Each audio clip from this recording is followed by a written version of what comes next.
Hello friends, સખી સાયલી કિચનમાં તમારું સ્વાગત છે। આજે આપણે બનાવશું અડદિયા પાક। અડદિયા પાક બનાવવા માટે આપણે 500 ગ્રામ અડદનો લોટ, 500 ગ્રામ ખાંડ, 500 ગ્રામ ઘી, કાજુ, બદામ, પિસ્તા, ગુંદ, ધાબો દેવા માટે 1/4 કપ દૂધ, 1/4 કપ ઘી, અડદિયાનો મસાલો। સૌથી પહેલા આપણે ઘી અને દૂધ નવસેકું ગરમ કરી લઈએ।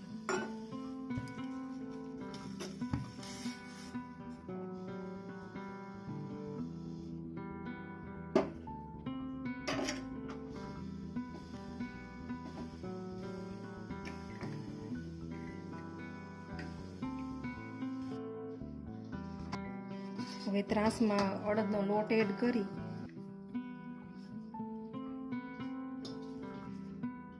પછી તેમાં ઘી અને દૂધ એડ કરવાનું।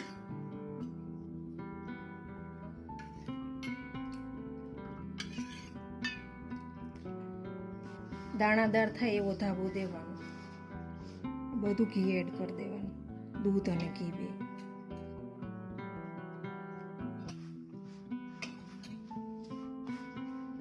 ધાબો દેવાઈ ગયો છે, આપણે ચારણીમાં ચાળી લઈએ। ચારણી અથવા તો ઘઉંનો આંક પણ ચાલે।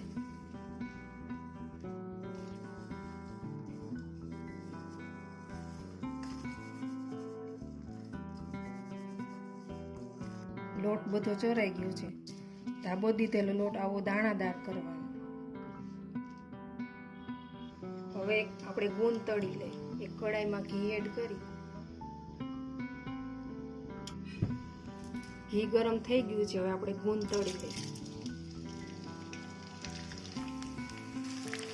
ગોલ્ડન બ્રાઉન જેવો તળવાનો।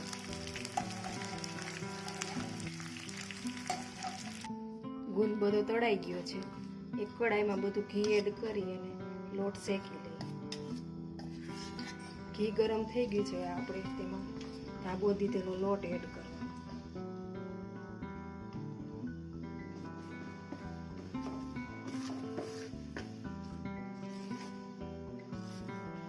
ગેસની ફ્લેમ મીડિયમ રાખી અને લોટ શેકવાનો। આમ હલાવતું જ રહેવાનું।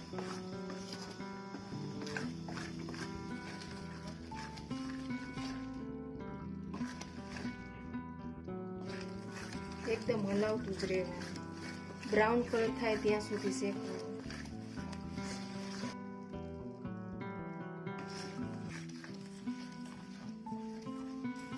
લોટ એકદમ બ્રાઉન કલર થઈ ગયો છે। તો આપણે ગેસ બંધ કરીને ઉતારીએ।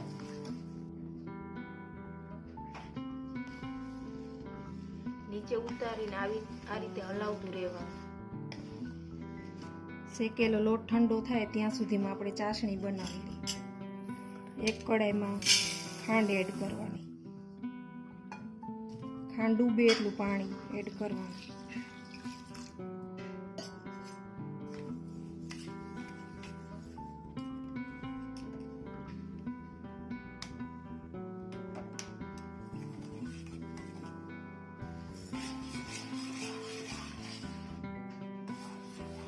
એક તારની ચાસણી કરવાની।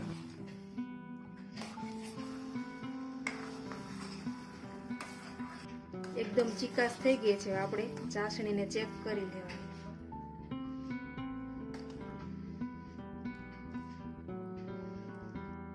હવે એક તાર જેવી કરવાની। ચાસણી થઈ ગઈ છે। શેકેલા લોટમાં એડ કરવાની। ધીમે ધીમે એડ કરી હલાવતું જવાનું।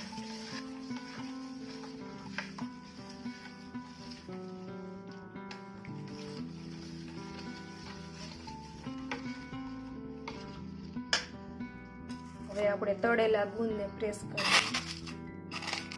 આ રીતે બધો ગુંદ ક્રશ કરવાનો। હવે તેમાં તળેલો ગુંદ એડ કરવાનો।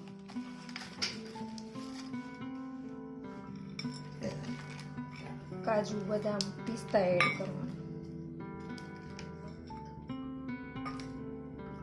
અડદિયાનો મસાલો, પછી બધું આ મિક્સ કરવાનું।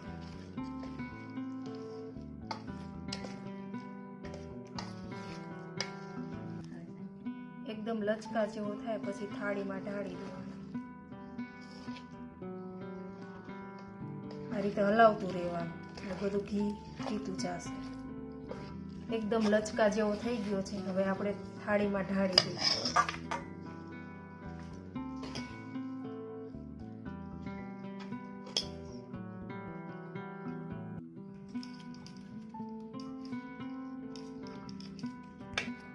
ગાર્નિશ માટે ઉપર કાજુ બદામ પિસ્તા એડ કરવાના.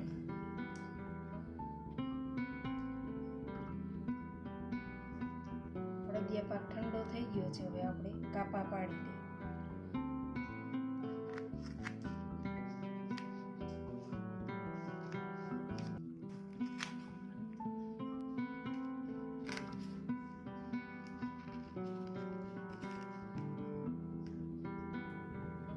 અડદિયા પાક તૈયાર છે. ચાલો ફરી મળીશું નવા વિડીયોમાં નવી રેસીપી સાથે. Bye bye.